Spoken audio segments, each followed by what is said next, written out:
Demba Diop mooy dalal UG Fatick ici au stade Caroline Faye Ndour. Un match très important pour les 22 acteurs, surtout pour Demba Diop yi nga xam ne moom moo nekk dernier de cette poule. kon il est victoire impérative pour que mu espérer sax dem les playoffs. Et coup d'envoi donné par Demba Diop habillé en rouge noir. UG Fatick habillé en bleu blanc. Je vous rappelle que UG Fatick moo jël troisième de cette poule et Demba Diop moo nekk dernière de cette poule. Un match de classement pour Demba Diop, mais un match pour maintenir premier centre du côté de Demba Diop, mais trop fort.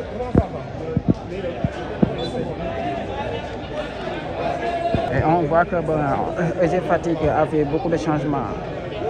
On l'a perdu trop facile Demba Diop. Toujours très tenté pour le joueur numéro 6 du côté de Demba Diop. Ousgana, récupérateur de cette équipe.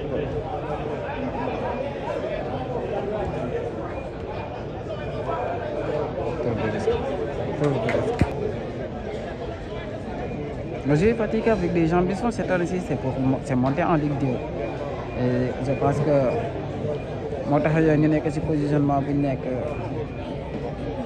passeur.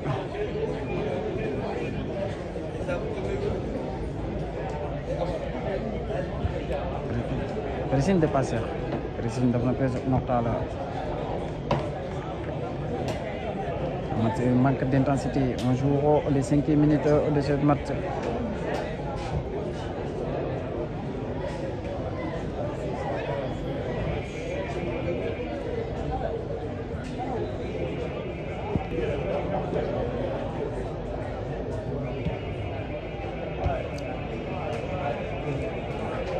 C'est bon. En première titularisation dans cette saison. Capitaine emblématique, inexpérimenté, mauvais dégagement.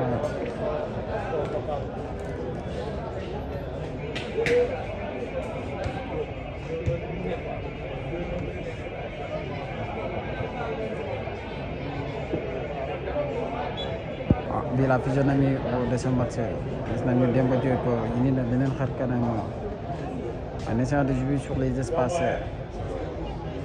ñeme nañ bal bi la conservation mais UG tamit du leen bàyyi ñu def noonu parce que ñoom tamit c'est une équipe très joueuse.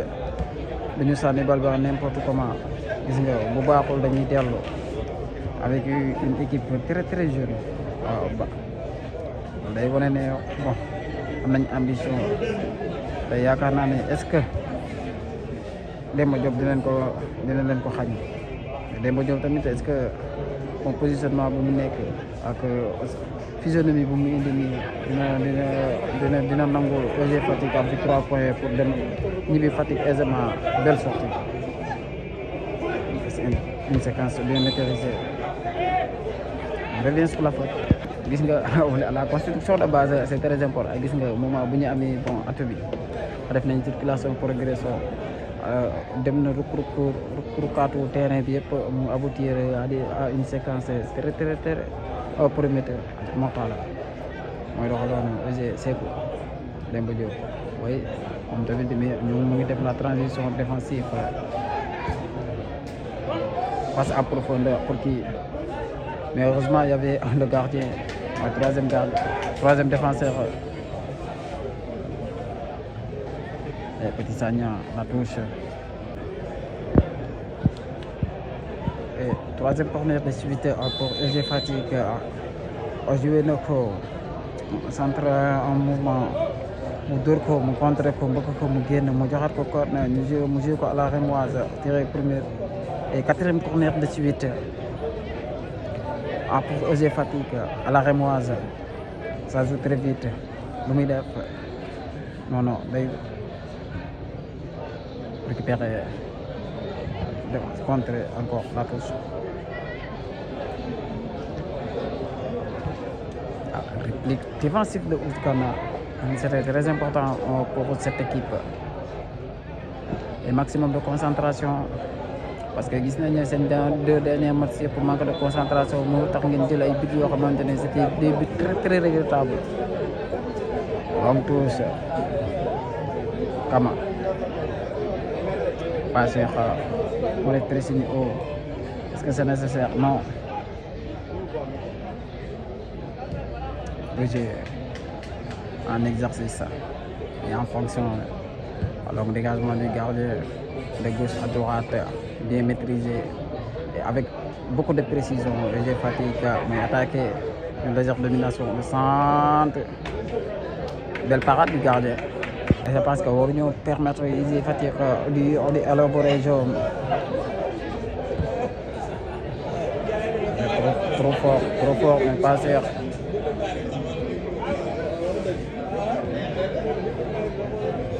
Sortie de balle pour il y avait la présence du défenseur central de Demba Diop, la touche.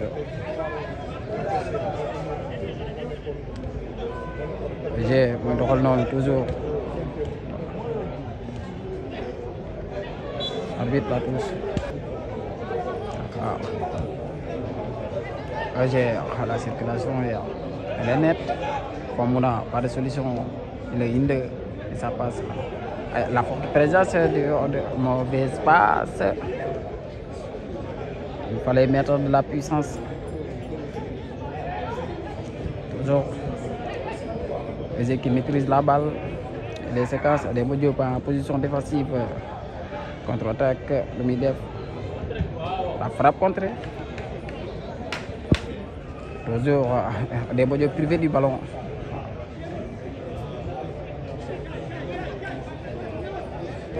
Une domination, une forte domination. Dès les 15 minutes. Là, voilà. Alors, le maître et Stade Caroline Faye de Bourg. Accélération, le centre en mouvement.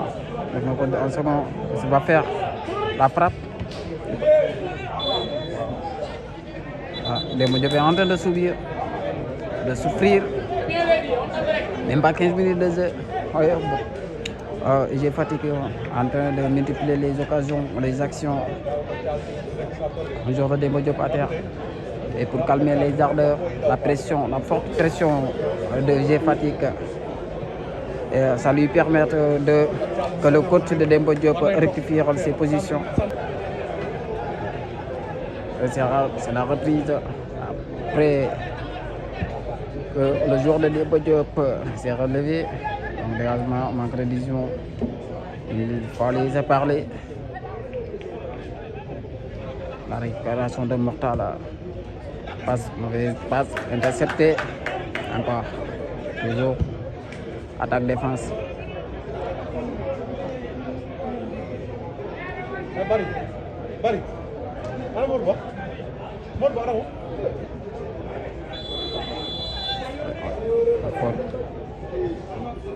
Inutile. Maanaam boo bàyyi mu récupérer nga wër ko taxaw si kanamam. Parce que na faute yoo xamante ne il ne faut pas commettre des fautes si moins de 10 mètres de la surface de réparation mën na nekk une occasion de but. Bon, c'est un coup franc très important. Peut-être da koy def direct wala mu def par la chandelle wala mu mën na nekk une occasion de but. Bu amee une belle botte, oui. Et arbitre, position avancée. Longue saute. Kama, la déviation de Kama. Mort. Arbitre, oui, c'est une faute.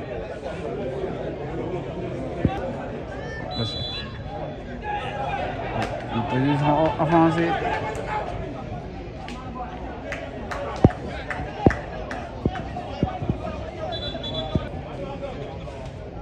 Demba Diop, ballon perdu. Midef, la frappe. Première tentative dans les mains du portier facilement.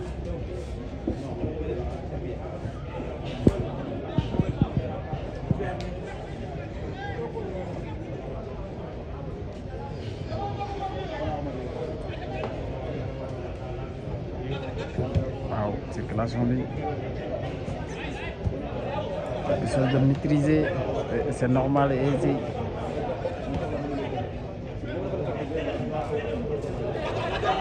pas cher dans les efforts. Et pas cher et Kama, il subit beaucoup d'efforts. Et bon, pendant ce temps, loolu noonu day permettre bu ñu leen passer balle duñ ci mën a defati lu bëri parce que énergie bu ñuy déboucher day bari contrairement ak daw sans ballon dafa métti contrairement ak UG. Il fournit moins d'efforts parce qu'il maîtrise la balle, il contrôle la balle. Demba Diop soufflé na un peu.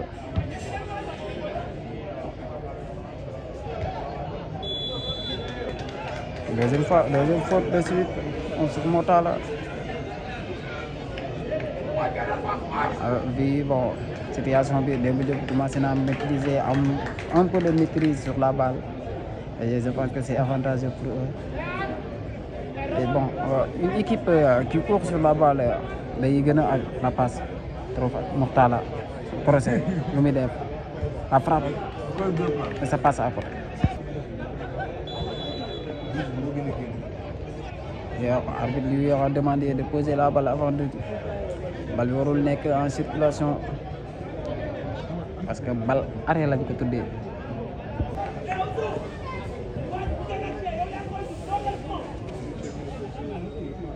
Kenn ki toog kenn ki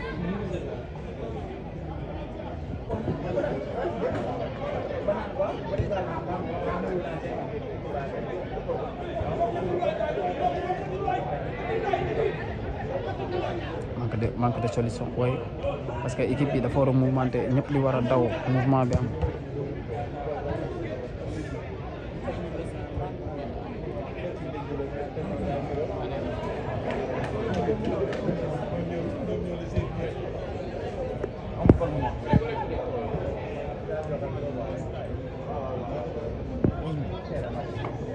Oui, sur le plan du jeu, on voit que bon, le jeu de EG et puis posé EG Fatick moo gën a posé moo gën a strict moo gën a kii contrairement ak l'équipe de Demba Diop il tâtonne il joue sur le tâtonnement mais parfois bon dañuy réussir ay séquences yoo xamante ne c'était pas évident mais c'est pas répétitif aussi contrairement ak EG parce que da ngay xool ne si gardien bi day jugee mu dem si milieu bi jóge si milieu bi défense bu baaxul ñu delloo def la construction mais contrairement ak l'équipe adverse gis nga dañuy jékki-jékki bon il met dans l'espace bu ñu mbëkkante bon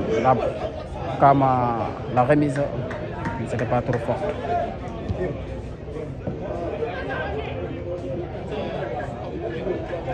Voilà, Demba Diop il essaie de faire jouer son équipe. Oui, il y a de l'espace.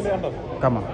Le running, il met de la puissance, il obtient un corner avec beaucoup d'efforts.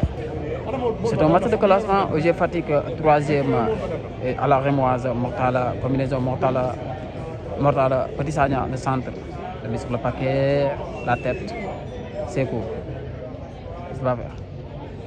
La frappe et ça passe à côté. Ce sont des tentatives yoo xamante ne day dugal équipe ci match buñ ko amaat ko dina permettre équipe bi ñëwaat ci match bi encore longue passe mais perdu. EG Fatick est en train de déjouer son jeu, jouer trop vite comme la faute.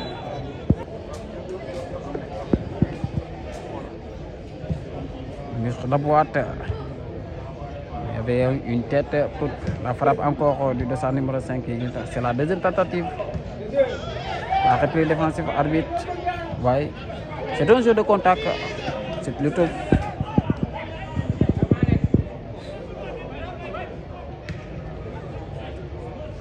Encore. Demba Diop.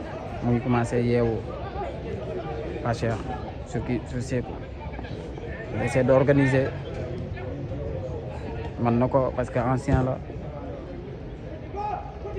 la réplique défensive de l'équipe adverse EG Fatick Kama la remise la frappe tente et ça passe encore une autre fois à côté.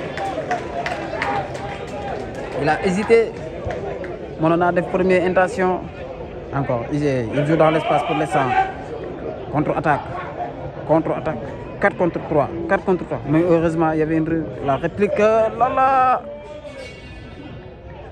Une bonne sortie du gardien pour empêcher la frappe de l'attaquant de Fatick.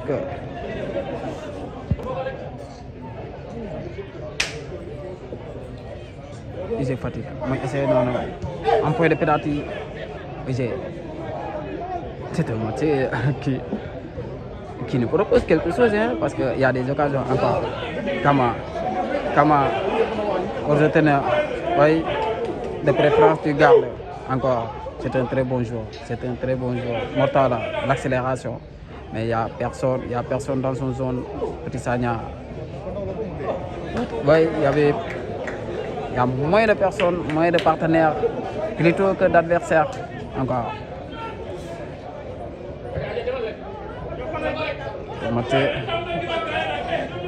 C'est une première période que les occasions se multiplient de part et d'autre. Encore, ça joue du côté de Demba Diop.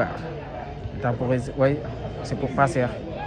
Arbitre, oui, il a simulé. Oui, ça c'est un bon match.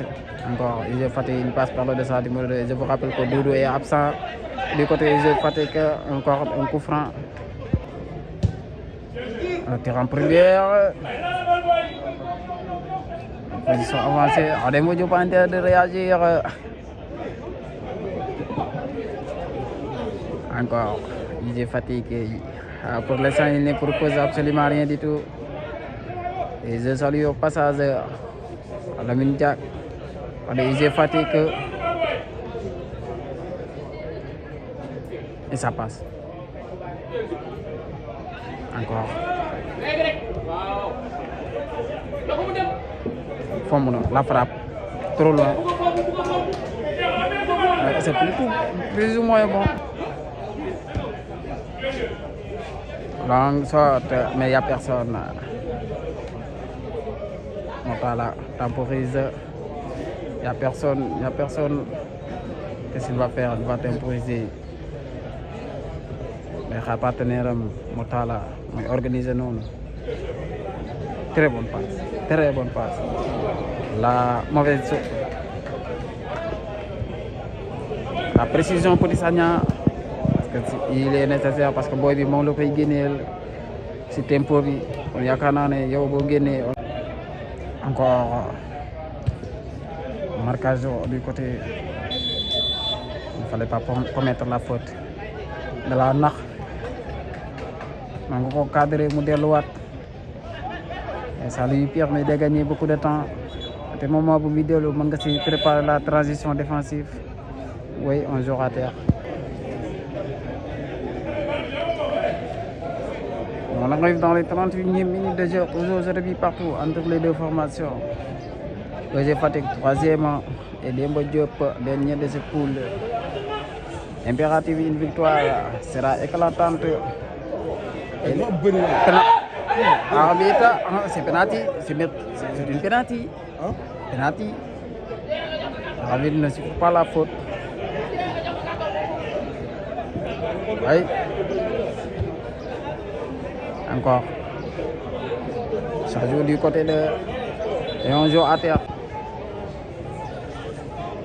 Du moment qu'il y a simulation pour l'arbitre, je vais écoper un carton jaune. Bon, une très bonne défense. Ousgana, la récupération, les mauvaises passes, quel contrôle, quels essais techniques. Il essaie de distraire, mais Ousgana il est sur ses pieds. Un très bon défenseur. Un milieu défenseur. Hors pair, Ousgana.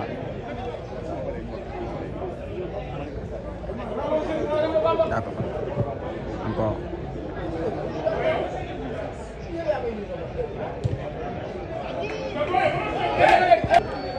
C'est un corner en faveur des Fatickois. UG. En premier poteau, repoussé par un défenseur Mouroua, repoussé encore une deuxième fois. Et ça donne quoi? On s'énerve. On relance. encore Aliou bu ak physionomie match bi amoon wàññeeku na parce que on voyait que ba ñu duggee ci 30e minute bi intensité bi daa wàññeeku créativité bi aussi daa wàññeeku peut-être xam naa ne ku nekk dafa defaat pousaat gis na ne dara leerul de préférence ñu yóbbu les 22 acteurs pour faire des rectifications nettes encore UG mais bon bu ñu xoolee match bi UG moom moo teg bal bi moo gën a teg bal bi bon mën nañoo compter plus de 200 passes. Arbitre, oui, c'est une faute.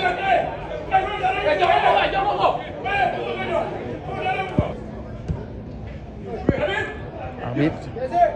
Alors, belle parade du gardien Ousmane.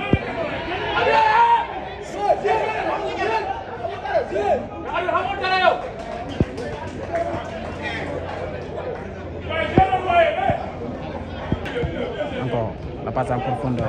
C'est le capitaine. Accélération de latéral droite plutôt gauche ndax na ko nee na ko fi nga doon xaar du ma fi ñëw encore c'est ça qu'on appelle l'engagement on voit beaucoup d'engagement du côté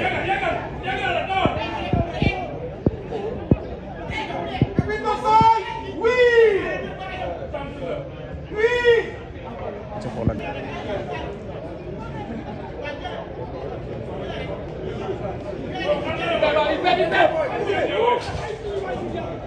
encore facile la profondeur pour Kama et ça peut-être l'ouverture du score pour Kama, c'est l'ouverture du score à la 35e minute de jeu, 1 but à 0 pour Demba Diop ici au Stade Caroline Faye de Mbour, but de Kama.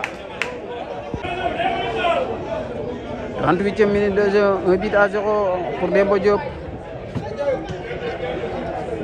C'est un score bu am solo la pour Demba Diop. Kama moo ko promettre woon tey indi na ko.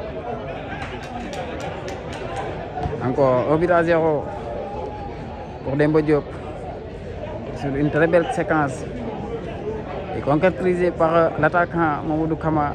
C'est un jeune. Demba Diop toujours en position défensive. Il essaie de Motala, il obtient une faute à simulation, mais non, il dit encore, il va faire la frappe contrée. Contre Noko, il s'est yakamti nañ Demba Diop mu ngi ci positionnement bu baax contrée. Encore, toujours ça joue du côté de Demba Diop. Kama, généreux dans les efforts.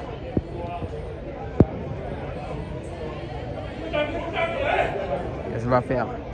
Mortala au marquage. Est-ce qu'il va obtenir? Non. Il passe par le milieu de terrain. Il y avait la présence, la passe en profondeur trop fort pour qui? Tu vas faire pas cher.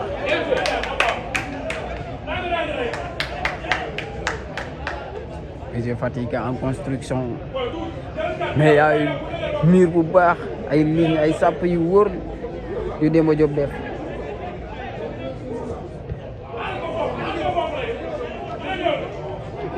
Passé au marquage. Arbitre.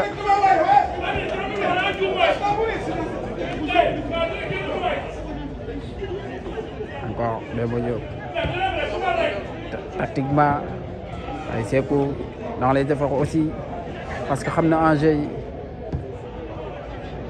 Oui, marquage en jaune du moment que ñu dugg ci zone adverse bi cadrage bi gën a wóor pressing bi loolu mooy consigne coach bi encore le met sur la boîte repoussé.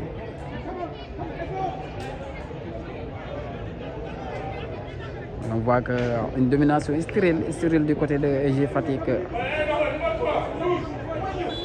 La faute, c'est un coup franc. 42e minute de jeu, un but à 0 pour Demba Diop.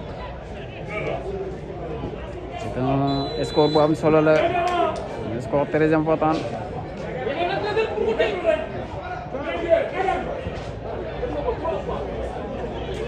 encore Demba Diop.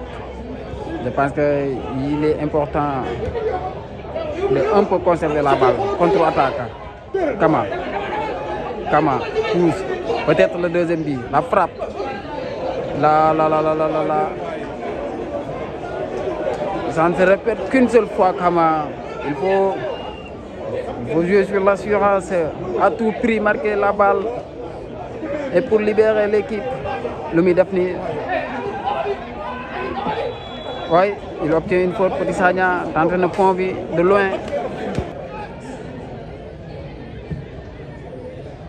Mais sur la boîte. Arbitre, il y a contact, oui. Une faute pour EG Fatick. Toujours intéressé devant EG Fatick. Il va permettre de un peu.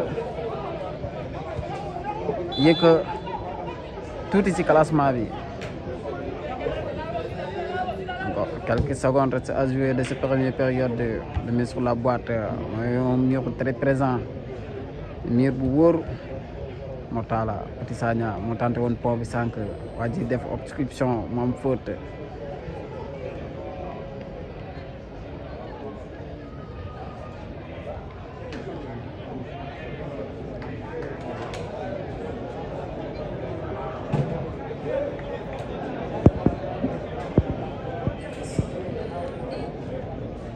Encore ça joue. Mais je vous rappelle que match bi si benn camp lañ ko joué mais Demba Diop essayé na fi am ñaari occasion benn bi mu dugal ko même personne benn bi mu raté ko. Passe réception le passeur va faire Mortala. Quel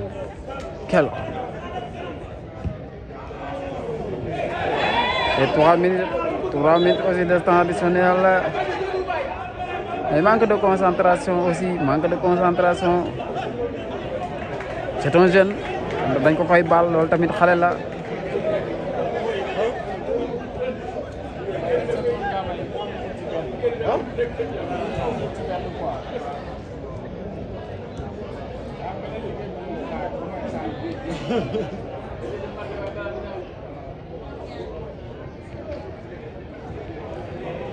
EG Fatick monopolise la balle, la conservation, la possession. Mais dominer ne veut pas dire que c'est gagné. Encore quel effort pour Ousgana. Petit Sagna na fi jógee il joue l'assurance. Je pense qu'il maîtrise nañ leçon bi. Maîtriser nañ yaakaar naa ni en fin de période duñ ci jël but comme niñ ko defee ces 2 derniers matchs. Poussé.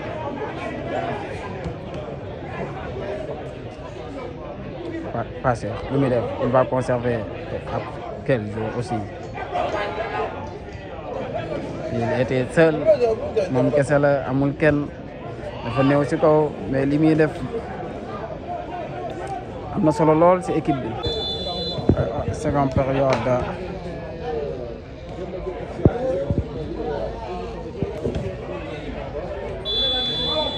C'est une faute.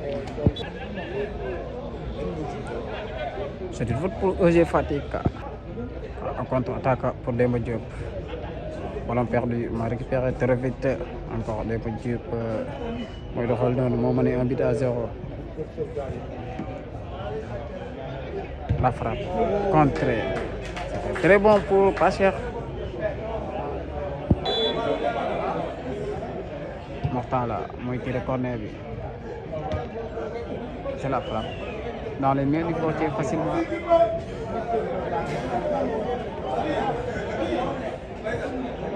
Encore moins de 40 minutes restent à jouer, à tenir de bon pour Demba Diop. Pour que mu jóge ci situation yi mu nekk. Mais est-ce que EG Fatick dina ko bàyyi noonu? Freestyle. C'est pas le bon moment. Demba Diop marquage zonal lay def nii. koy bàyyi parce que foofu amul danger anticiper Kama mauvaise réception. La construction de base et ça lui permet de gagner du temps. Bàyyi leen nag bal bi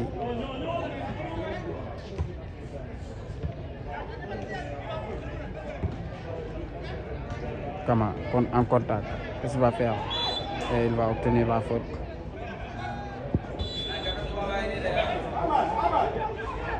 Je fatigue. Toujours.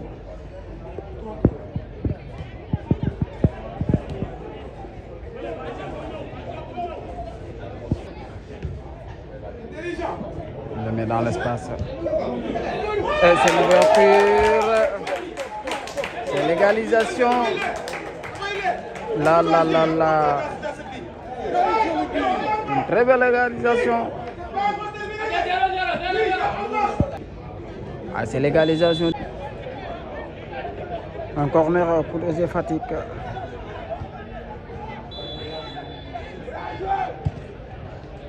La frappe.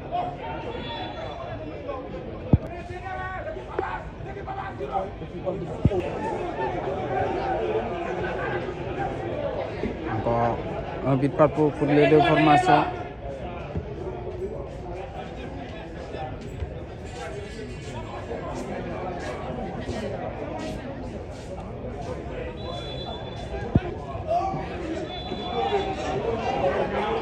Et carton.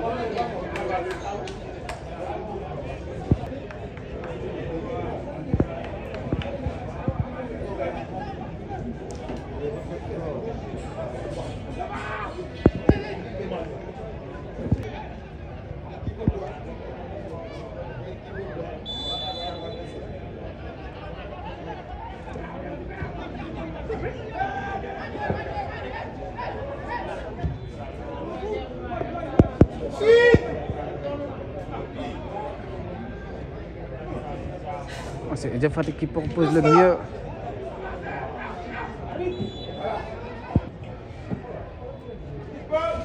Il le met dans l'espace, c'est pour l'équipe.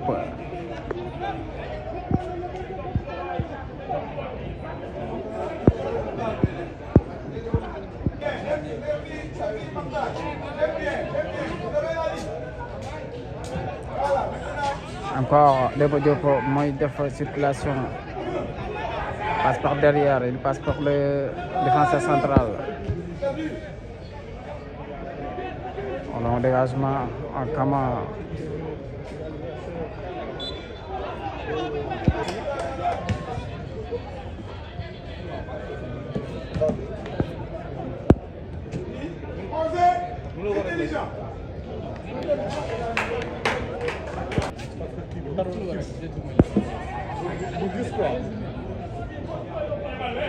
ban filtre kii la nekk. day war a xoolal bi.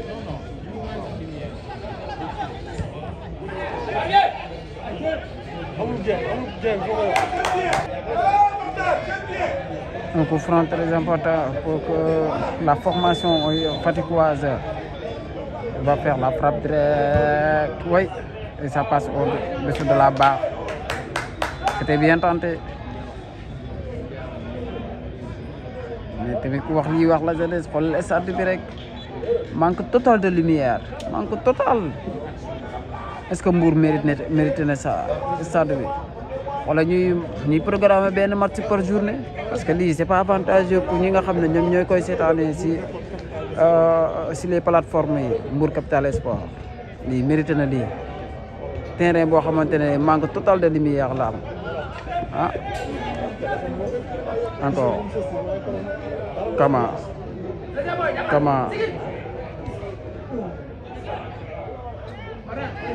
exploit individuel, il a obtenu un corner.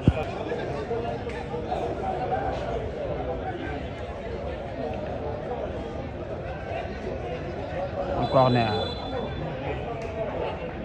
Il va y avoir toujours un but partout pour les deux formations. Ousgana, mauvaise réception.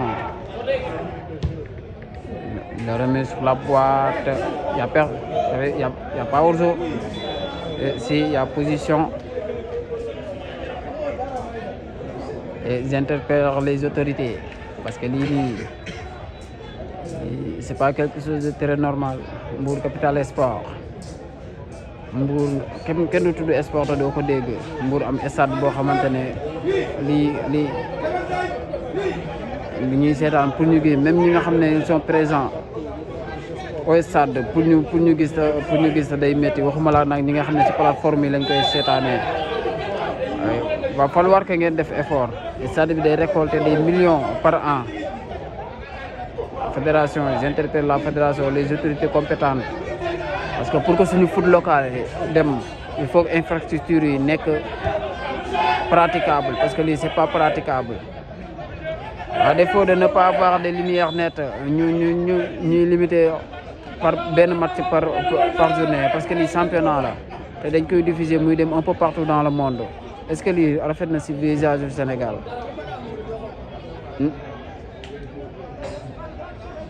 yaakaar naa di ngeen ci bàyyi xel bu baax a baax parce que lii noonu c'est pas avantageux pour le sport pour notre sport te rafetul ci image du Sénégal. Stade Caroline Faye Mbour nu mu toll ñaata équipe stade Demba di fi recevoir NPC Demba Diop ñëpp nekk fi kenn du wax sport doo tudd Mbour mënul am la occasion nette qui pouvait marquer Mortala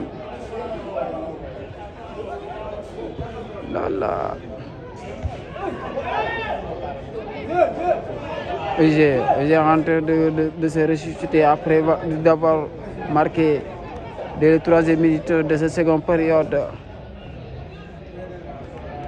Mortala, il devrait libérer les occasions, ça se paye cash et cher.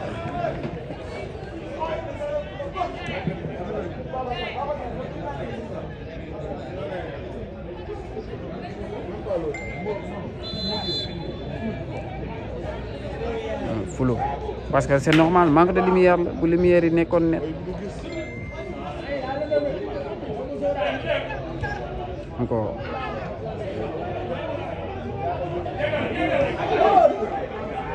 incompréhension totale entre les partenaires. J'ai fatigue.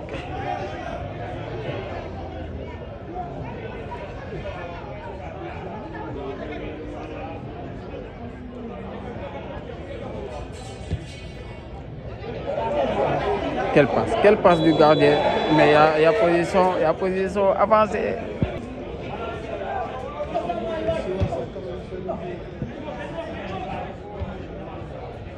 Encore. lii rek day tax parce que qualité bi match bi war a am wala fusionné bi match bi war a am du ko am parce que football guddi lumière a koy def après lumière pelouse bu baax après pelouse Santarate il pouvait marquer son camp contre son camp pelouse bu baax après leneen doog a ñëw parce que guddi mën nañu fi ak lumière yu baax mais lii pelouse bi baaxul lumière yi baaxul kon pour pratiquer sport wala football net pur et dur day metti yaakaar naa ne il est important que bien tirer et ça frôle les têtes faticoises et ça passe à côté. Cri du cœur.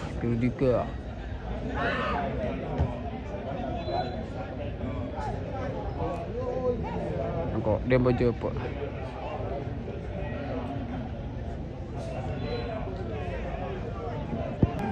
Et 17e minute de jeu, un but partout de cette seconde période.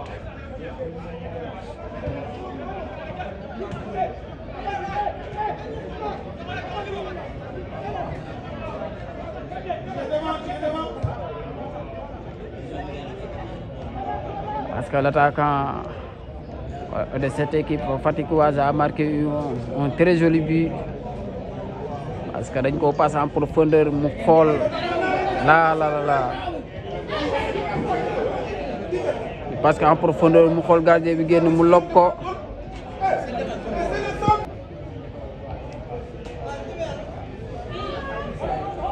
Kama, la puissance de Kama, arbitre. Absolument rien du tout pour monsieur l'arbitre.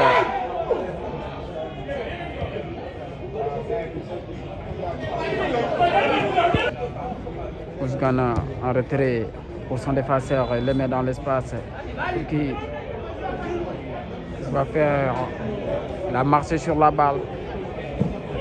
Il y a de l'espace pour Faticoise. Mais il accélère, il aspire l'espace. Le 1, 2, ça passe. Non. Belle couverture. Encore. De part à d'autre. C'est cool. Qu'est-ce qu'il va faire? La passe. Qu'est-ce qu'il va dire? Il y a absolument la frappe. Écrasé. Il sait avoir fait les efforts nécessaires. Encore. Regarde le gardien de IZ Fatick. Il crée des idées propres.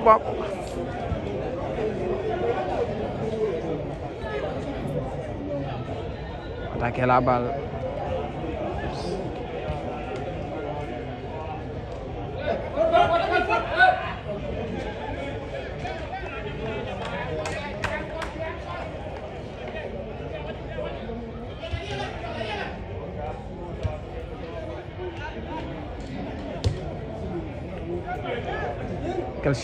Quel changement.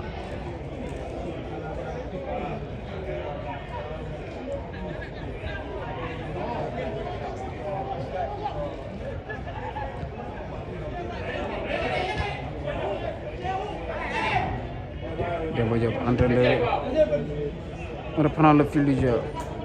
Kama.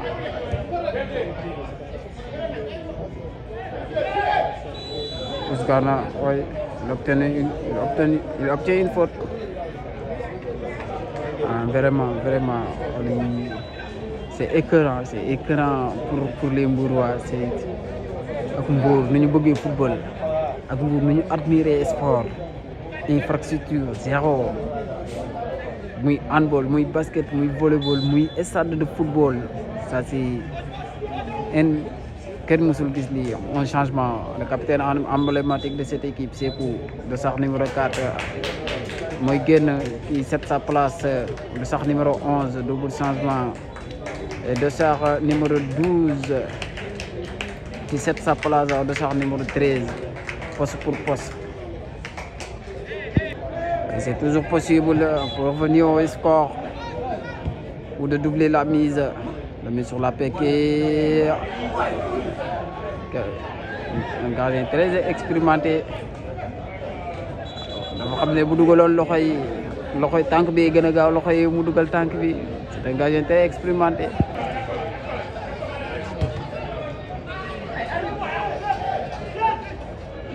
L'avantage Ousgana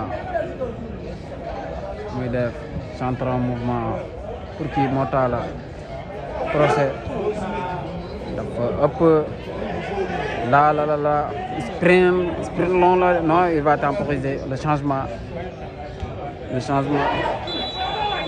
Ouais, c'est une faute. Il y a un carton non pour l'instant. Et c'est un coup franc très important. On le met sur la boîte. Et corner. Allez, Mojo pour un corner. Un peu. Il un premier poteau repoussé.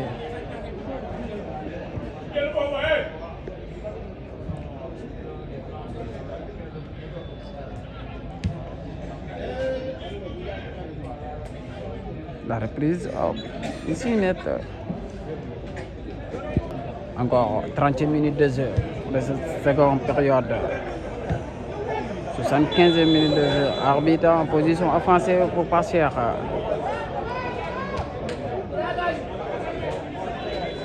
Encore.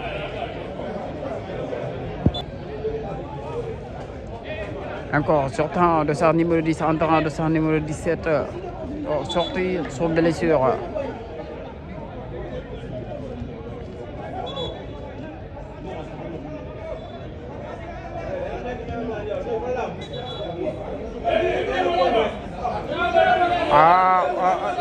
C'est qui est évitable.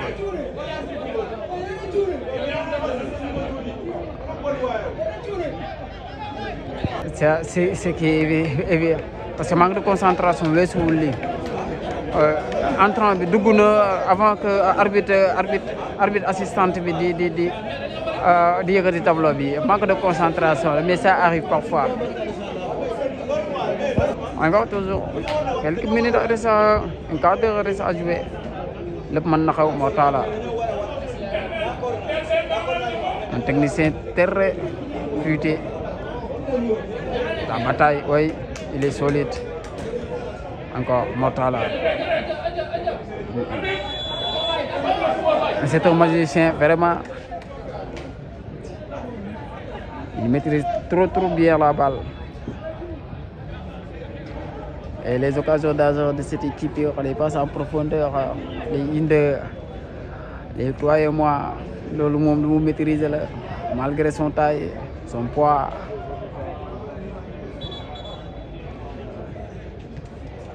Un coup franc, il va le mettre dans la boîte.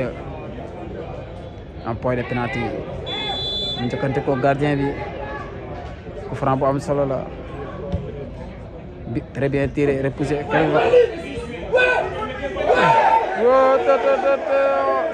C'est une malédiction. C'est une malédiction du côté de Demba Diop. C'est son propre joueur moo kale bal bi ci ligne bi. Propre joueur malédiction là. Encore, il y a de l'espoir. Du moment qu'il crée des occasions, toujours.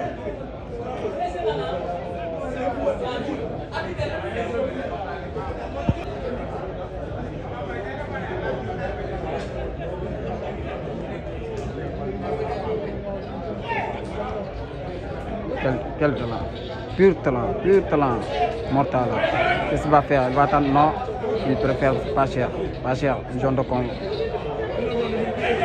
Sur Mortalla. Petit Sagna, encore. Demba Diop qui pousse. Arbitre, il obtient encore une fois une faute. Oui, Mortalla, le magicien. Il est en train de dire Demba Diop, à moi seul je peux faire les choses. Moom lay def nii. Un coup franc très placé, très placé. Si mur bi la ko dóor.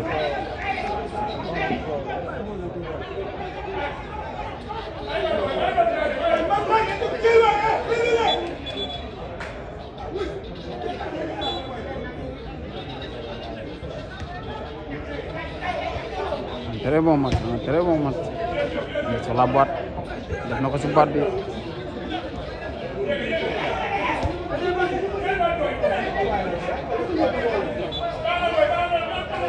Ah, IJ Fatick en train de se paniquer. Oui, il écarte le danger.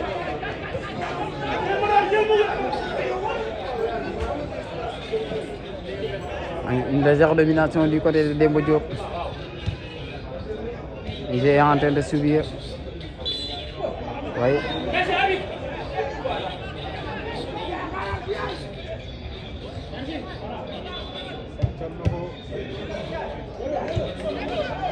Un double changement du côté de Demba Diop. De sa numéro 10 à la place de qui? De sa numéro 6. Et de sa numéro 9 à la place de sa numéro 7. Double changement pour Demba Diop. 9 moo génn, 7 dugg, 10 dugg, 6 génn. Encore lu muy def nii. Qu'est-ce qu'il va faire? Def na ko ca kaw.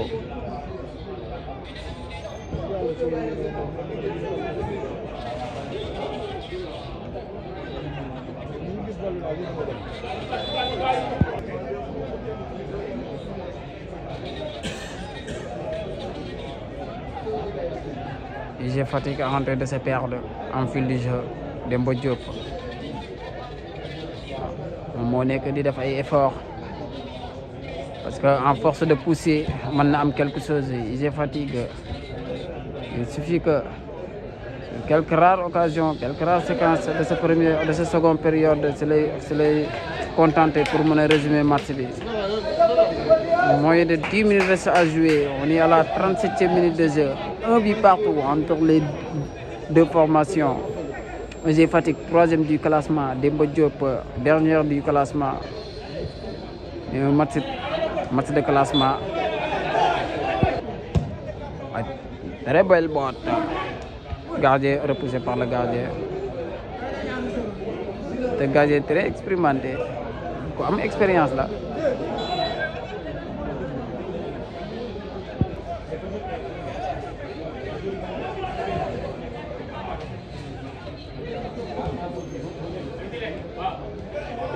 C'est le nouveau entraîneur Trébuche, marche sur la balle.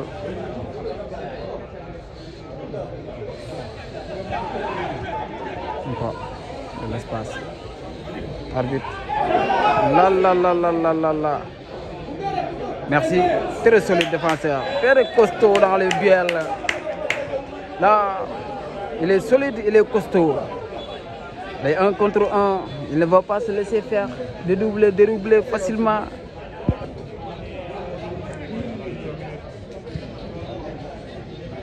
Cinq minutes reste à jouer. 5 bonnes minutes de...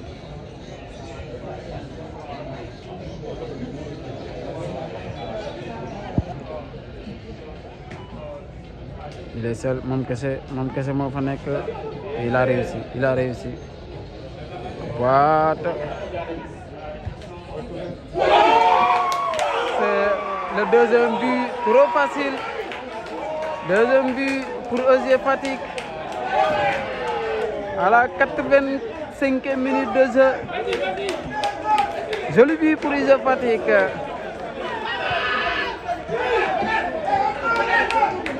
EG Fatick mène devant Demba Diop 2 buts à 1. Bon, moins de 5 minutes reste à jouer.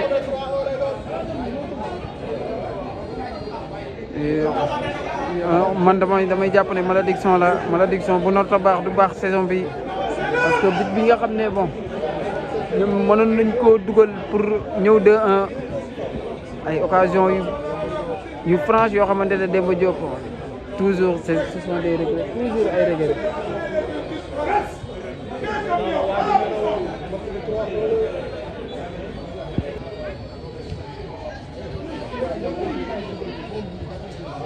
Encore.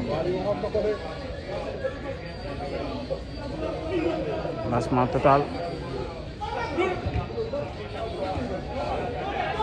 Encore la frappe. C'est le 3e but. La même personne.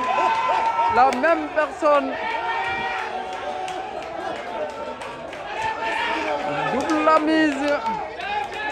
Même pas 1 minute de jeu. Il donne la victoire à EG Fatick. Et double changement du côté EG Fatick après avoir libéré son équipe. 3 buts à 1 pour la formation fatickoise.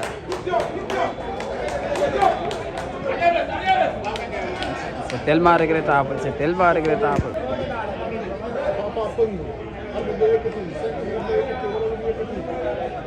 Encore Demba Diop.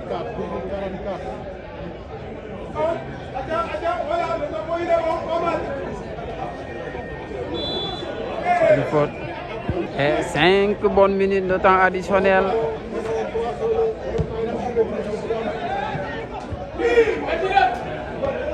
Et maintenant, EG Fatick obtient la faute. Et les consignes du coach, il dit à ses joueurs de jouer la sécurité et c'est normal vu que ñoom ñoo mené 3 buts à 1. Et permettre ñu gën a maintenir cette position. 3e place bu Asfa Doré kon dañuy tegloo ñoom ñett Kër Madior je vous rappelle que moom am na 22 points démb daa génnoon dem jamono bu Diourbel door ko 3 buts à 1. Asfa tey la waroon match et Demba Diop mu ngi nii di match dernier de ce poule. EG Fatick 3e ñëw na wane na suprématie aller door na ko 3-1 retour mu dooragum ko 3-1.